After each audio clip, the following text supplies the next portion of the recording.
迎えました。横浜市民防災センターを活動拠点として横浜市内を中心に演奏・演技を通じて親しみやすい広報活動に努めています。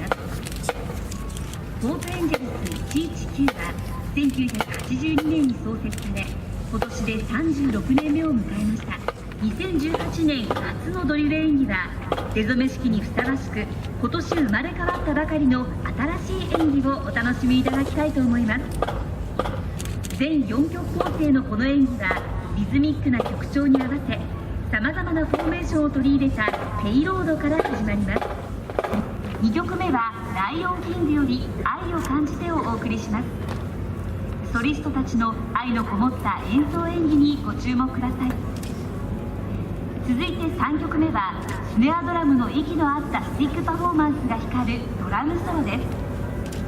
そして最後はまさにこの真っ赤な衣装にふさわしいラテンテイストをふんだんに取り入れた情熱あふれる一曲、サンチェスの子供たちをお送りします。ポートエンジェルス119による華麗で優雅、躍動感あふれるストレートトランペットさばきと迫力のサウンドをお楽しみください。指揮は音楽隊隊長渡辺文子でお送りします。それではどうぞ、横浜市消防音楽隊グランドパフォーマンス2018。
浜市消防音楽隊のドリル演技